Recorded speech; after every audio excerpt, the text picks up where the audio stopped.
A little while ago, I said Zoro's final opponent most likely will be S-Hawk for the title of strongest swordsman because Mihawk is not the same character that he was at the start of the story. With that being said, too, I said S-Hawk better represents Zoro's travels as a pirate because S-Hawk represents in one way or another all the opponents that Zoro has faced up to this point in the story.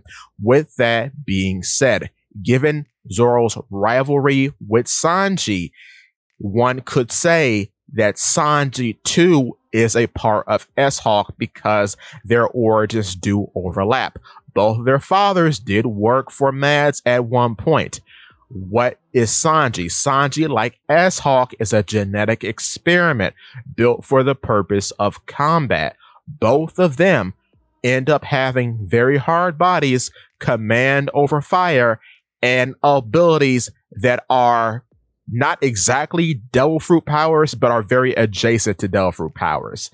Breaking this down, Sanji, of course, had Diablo Jumbi, which is his command over fire.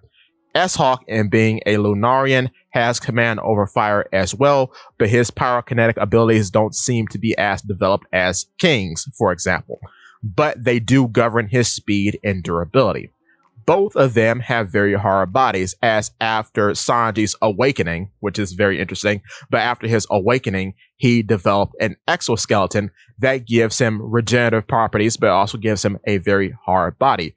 In being a Lunarian, S-Hawk naturally has a very hard body that is governed by the flame on his back. Additionally, both of them have had devil fruit-like powers.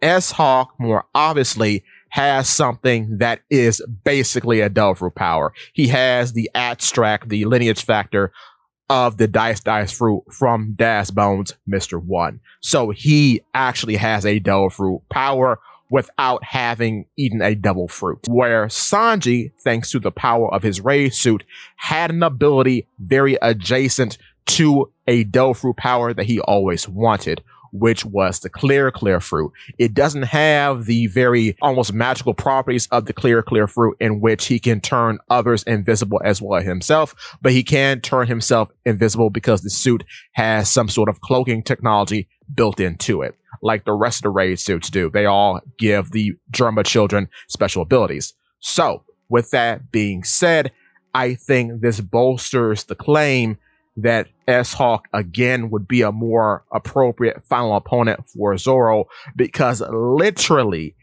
everybody Zoro has ever fought is built into this one character, S-Hawk. But with that being said, give me your thoughts and tell your friends about Polypede Waxu.